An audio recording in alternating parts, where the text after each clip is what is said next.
I knew the second she leaned over my fence with her knockoff designer sunglasses, and that signature sour look that something was about to go sideways. "Walter," she said, drawing out my name like it offended her tongue, "your koi pond is a violation of Regulation 14A, standing water that attracts pests." I looked up from my rake, sweat dripping down my temple. "It's a pond, Victoria, with a filtration system, and koi. Not a swamp." Victoria Cranley, the queen of our HOA board. Blonde bob, permanent frown, and a voice that always sounded like she was 2 syllables away from calling the police. She'd been gunning for me ever since I refused to vote for the new HOA budget that included a $10,000 beautification fund that conveniently gave her control over everyone's lawn color. She sniffed once, then turned on her heel and strutted off like she'd won something. I should have known she wasn't done. 2 days later, I came home from a double shift. I'm a hospital maintenance supervisor, long hours, 0 patients, and caught the smell before I even reached my backyard. Something was wrong. I rushed to the pond. The water was cloudy, murky. My koi, 7 of them, each with names my daughter Nicole had given them when she was still in elementary school, were floating belly up. I stood there, frozen. Rage didn't hit me immediately. Grief did. Those fish weren't just pets. They were part of our home, our peace. I checked the filter. Still running. No signs of a leak. Then I saw it, white residue along the edge of the rocks. Like powder. Chemical. I didn't tell Victoria. I didn't curse her out. I didn't even storm over to her pristine porch with her stupid HOA clipboard nailed to her hip. I just went inside, printed out the footage from my back security camera, and called environmental services. Because see, I'd installed that camera 3 months ago.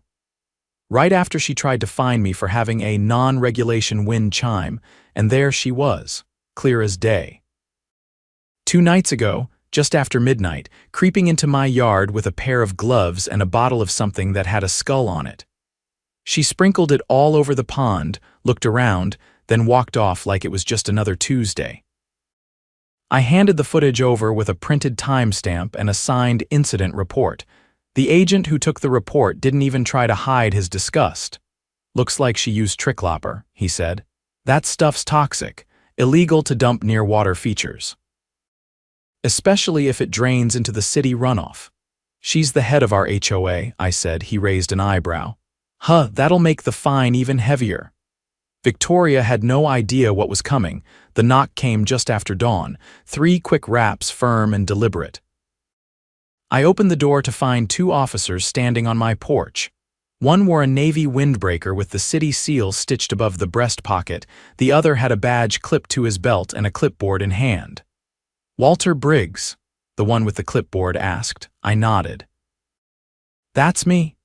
We're with the city's Department of Environmental Enforcement. We reviewed your footage and ran tests on the pond water. We need to ask you a few more questions and collect a couple of follow-up samples." I stepped aside without a word. They moved quickly, professionally. The one with the badge, Detective Louis Morneau, according to his ID, headed straight for the backyard. The other, a woman named Janice, crouched near the pond with a vial and a long glass pipette. "You found traces of trichlopper?" I asked, watching her work. "More than traces," she said. "Levels this high indicate a deliberate application. Someone poured nearly a full quart of commercial-grade herbicide into this water." Louis glanced at me. "Do you know if she had access to any chemicals like that?" "She runs a landscaping business on the side," I said. "No license, just does it under the table for a few of the board members." Janice exchanged a look with him. "That explains how she got her hands on the concentrate. Commercial suppliers usually require a certification." "She's got friends," I said. "And they all think they're untouchable." Louis flipped through the pages on his clipboard. "We'll verify whether she's applied for any pesticide handling permits. If not, she's in violation of multiple municipal codes, including unsafe chemical disposal and destruction of private property. And animal cruelty," Janice added, pointing to the pond. 7 ornamental fish, that's a felony under city statute." I didn't say anything, I just stared at the water. Nicole had named one of them after her favorite book character. She was going to be heartbroken when she got home from school. Lewis tapped his pen against the edge of the clipboard. We've already served a warrant to collect chemical samples from her garage. If it matches the compound in your pond, the city will press charges. They left 20 minutes later, taking water samples, photos, and a written statement with them.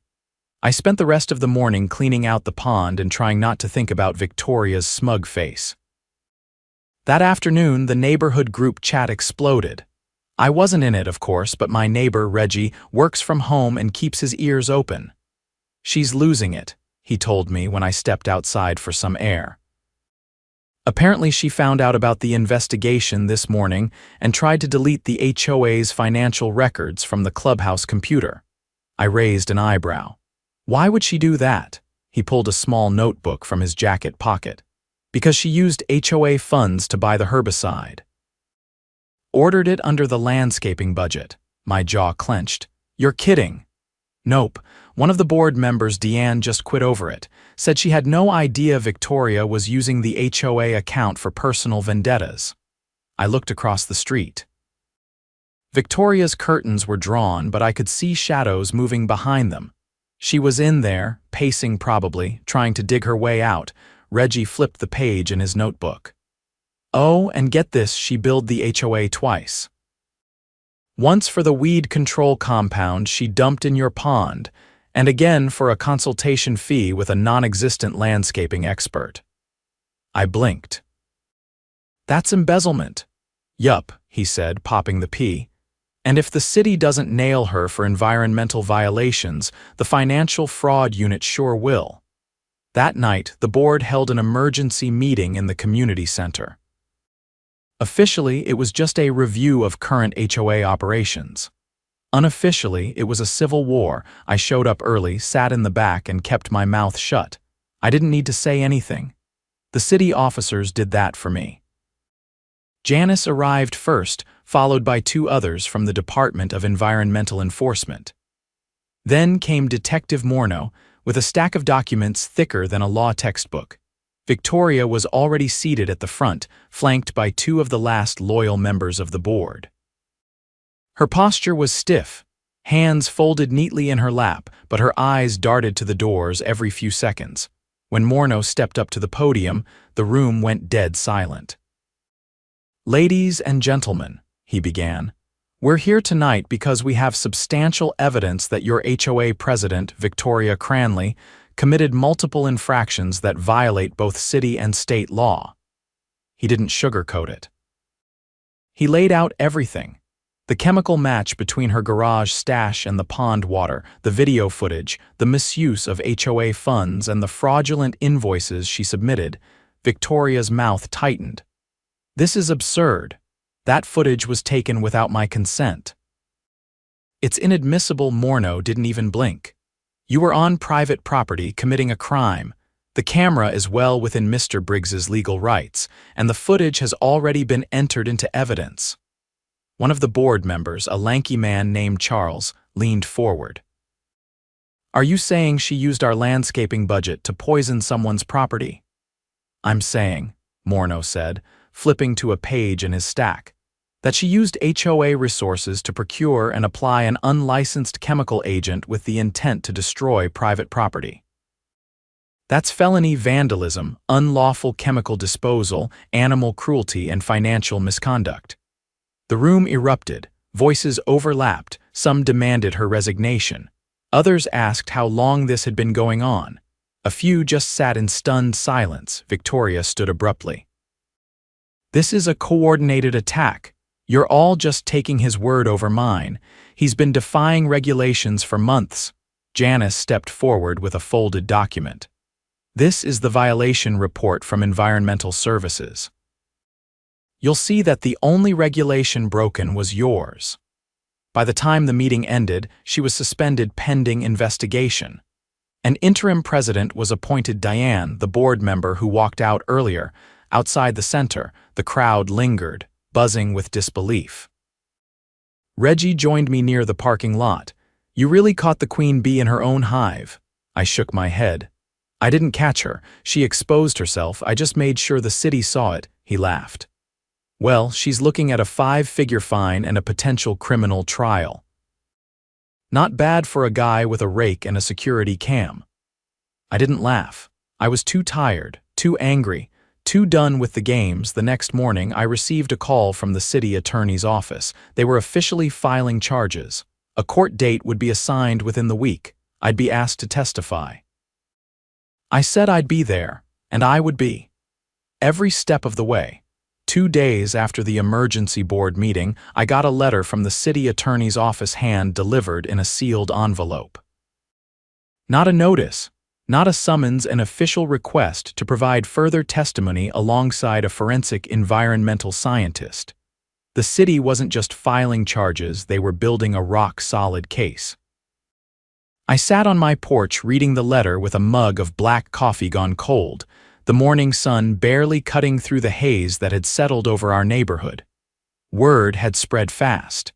Some of the residents were still in disbelief. Others, the ones who'd butted heads with Victoria before, were practically giddy in their relief. I hadn't seen her all week. Her car was still parked in the driveway, but the lights in her windows stayed off most nights, curtains shut, mail piling up.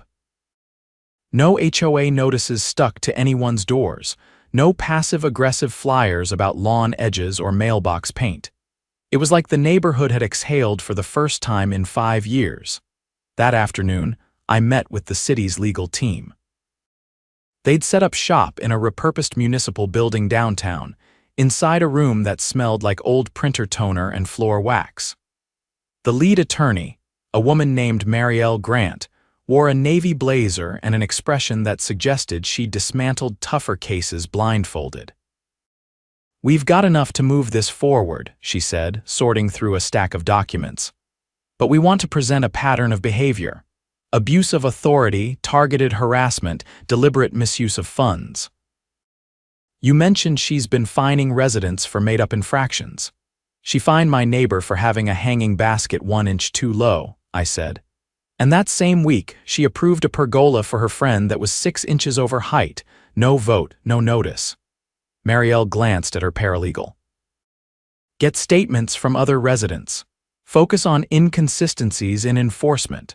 Her colleague nodded and started typing. "We're also submitting a request to audit the HOA's financials for the past 3 years," Marielle added. "If she's done this once, she's done it before." I leaned forward. "You think she's been laundering money?" "I think she's been using the HOA as her personal piggy bank," she said.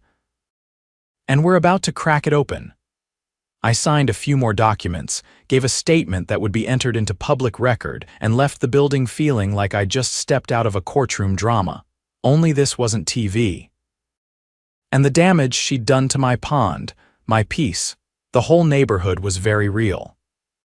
By the end of the week, forensic accountants had uncovered over $30,000 in unapproved expenditures, all funneled through vaguely labeled budget lines like seasonal maintenance and community enhancement.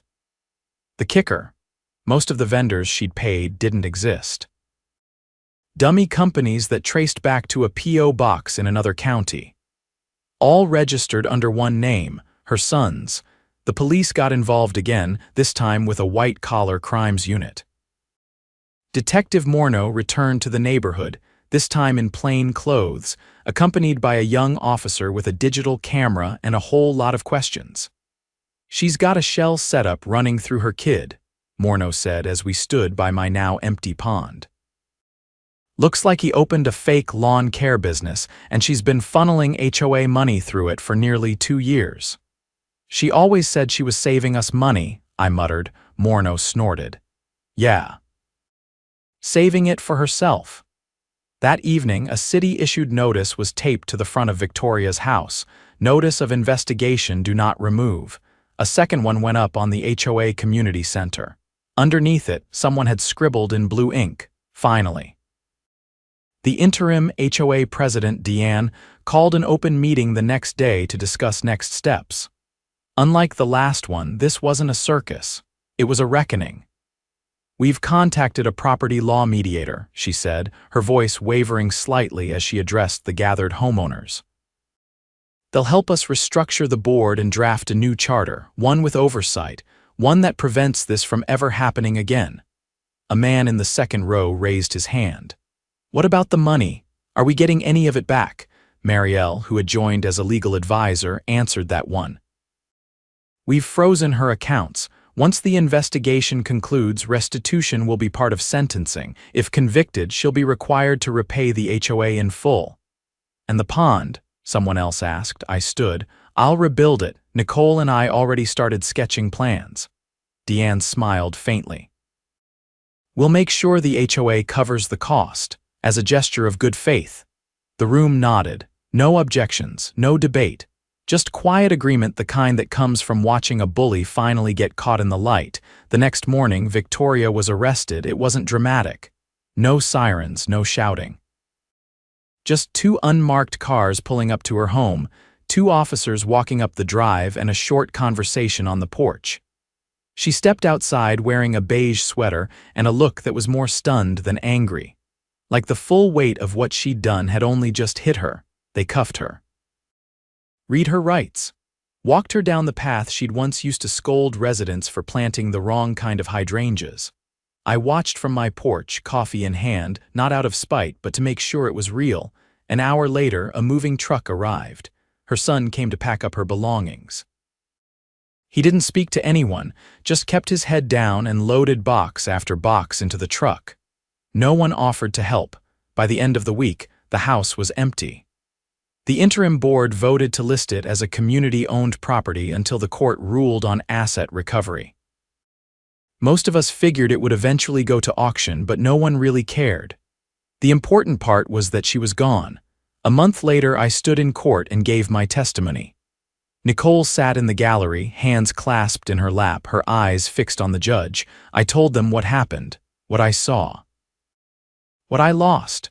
Victoria didn't look at me once. The verdict came in after 3 days of deliberation. Guilty on all counts: felony misuse of community funds, environmental violation, animal cruelty, and fraud. She was sentenced to 5 years in state prison with eligibility for parole after 3. Restitution was ordered immediately. Her assets, including the fake landscaping company and her personal savings, were seized. The HOA used part of the recovered funds to install new security systems around the neighborhood and fund a community garden. The rest went into an account controlled by the newly restructured board, with spending subject to quarterly reviews and mandatory resident approval. I rebuilt the koi pond. This time bigger, with new filtration, a deeper basin, and a stone walkway that Nicole helped design. The first weekend it was finished, half the neighborhood showed up to see it. Reggie brought lemonade. Deanne brought a folding table full of cupcakes and a stack of petitions for new community bylaws. The pond gleamed in the sunlight, clear and calm. Nicole knelt by the edge and tapped the water with one finger. A sleek orange koi slid through the shallows and nudged her hand. She looked up at me. "This one's name is Ember," I nodded. "Perfect." Behind us, someone laughed. Music played from a Bluetooth speaker. For the first time in years, the neighborhood felt like home again, and not a single clipboard in sight. It was late fall when the city finally dispersed the restitution funds. I got the call on a Thursday morning while I was replacing a utility relay in the hospital's sub-basement. The city accountant's voice crackled through the weak reception, confirming the transfer had been completed, full reimbursement for the damages to my property, plus a small settlement for emotional distress and loss of non-replaceable property. I didn't argue. Nicole had already accepted the koi were gone. She was busy these days helping design a mural for the side of the community center, part of the neighborhood's new outreach effort. The old boardroom, the one Victoria used to lock during executive sessions, had been converted into an open art space for local kids. By December, the frost had crept into the corners of the lawn, and the pond sat dormant beneath a mesh cover. I'd installed a submersible heater to keep the new koi safe through the winter. Nicole had named them after constellations this time. She said they deserved something bigger than just fantasy novels. One evening after work, I was in the garage sorting through some of my old toolboxes when my neighbor Reggie came jogging up the driveway.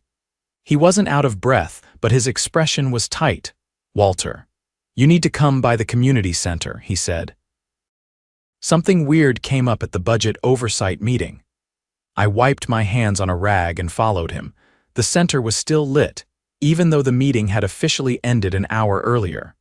Deanne and Charles were inside, seated on either side of a folding table stacked with manila envelopes. The air smelled faintly of printer ink and cold metal. "We were cross-referencing the vendor history from the last 5 years," Deanne said without looking up. "Turns out, a lot of the maintenance work Victoria claimed was done never actually happened. No permits, no invoices from the contractors. Just approval memos signed by her and one other name." Charles slid a sheet across the table to me. "Look at the authorizing signature." I leaned down. The second name was inked in shaky cursive, Clarence G. Cranley, her father. "She told us he was a retired building inspector," Deanne said. "Turns out he died 6 years ago." I stared at the document. "You're saying she forged his signature?" "More than once," Charles replied. "We found at least a dozen approvals for projects that never happened: tree removal, sidewalk repairs, even a roof replacement on her own house, all signed by a man who wasn't alive to hold a pen." I stepped back and ran a hand over my face. "Did you report it?" Deanne nodded. "We sent everything to the DA's office this morning. They called back an hour ago. They're launching an investigation into posthumous document fraud." "She's already serving time," I said quietly. "Why would they go after this too?" "Because it's a separate crime," said a voice from the door. Detective Morneau walked in, coat dusted with snow, a worn leather folder tucked under his arm. "There's more," he said, setting the folder on the table. "We traced the fictitious vendors further back.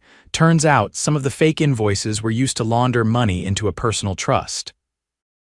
One that she set up under her daughter's name." Reggie leaned against the wall. "So she wasn't just stealing, she was planning to pass it down." "Exactly," Morneau said. "And because the trust was funded using falsified HOA invoices, that's wire fraud, federal territory." Deanne looked stunned. "Will that affect the restitution?" "No," Morneau said. "But it opens the door for additional victims to come forward. Anyone who lost money due to her fake assessments or manipulated fines may be eligible for compensation." I folded my arms. "How do we prove who paid what?" Charles tapped his laptop. "I've been building a resident ledger, cross-referencing bank statements with HOA charges. Anyone who paid more than the standard dues will be flagged for review." Morneau stepped closer to me. "You know, this case started with your koi pond. Most people would have just cleaned it out and moved on." "I don't like bullies," I said. He nodded. "Well, you brought down an entire fraud ring." "Might not have been what you planned, but the DA is calling it one of the most extensive HOA-related embezzlement cases in the state." I didn't say anything. I just looked at the folder full of forged signatures, dummy invoices, and lies and felt a strange sort of relief. Not happiness, not pride. Just quiet closure. A month later, I was called back to court not as a witness this time, but as part of a citizen advisory panel. The judge overseeing Victoria's case wanted community input before sentencing on the new charges. The courtroom was smaller than the first one. No cameras. No reporters. Just a few rows of chairs, a tired bailiff, and a woman in an orange jumpsuit sitting behind a thick pane of glass. Victoria looked older. Her hair had gone gray at the roots, and the sharp lines around her mouth had deepened. She didn't speak, not once. Not even when the judge listed the charges: wire fraud, forgery, misappropriation of public funds, and obstruction of a municipal investigation. The new sentence was added to her current term. Another 6 years, no parole. Her assets were seized again, this time including the trust she'd tried to hide. After the hearing, I walked out of the courthouse into the brittle winter sun. Deanne was waiting on the steps, wrapped in a thick coat and holding a paper cup of tea. "They're naming the new garden after your daughter's koi," she said. "You okay with that?" I glanced over at her. "Which name?" "Ember," she said. "The first one she picked," I smiled. "Yeah, that's perfect." That spring, the garden opened. It stretched behind the community center, where the old maintenance shed used to sit. Raised beds lined with stone, a koi-shaped wind sculpture at the center. Nicole painted the sign herself, each letter in a different hue, outlined in gold. The new board held monthly forums now. Open to all residents. No closed-door decisions, no surprise citations. The HOA charter had been rewritten from scratch with input from a volunteer legal team. Every dollar spent was posted online, every vote recorded. Neighbors who used to keep their heads down started showing up to plant flowers, paint benches, and share ideas for improvement. The place changed, not overnight but slowly, like spring thaw melting frostbitten ground. One afternoon, Nicole and I were walking past the pond when she stopped and crouched beside the edge. "Do you think they remember me?" she asked, looking at the new koi gliding beneath the surface. "They know you take care of them," I said. "That's what matters." She nodded, then stood and took my hand. Behind us, kids laughed in the garden and someone strummed a guitar near the mural. It wasn't perfect, nothing ever is, but it was ours again. Honest, open, stronger than it had been before. And no one, not a clipboard tyrant, not a forged signature, not even a bottle of poison could take that away from us.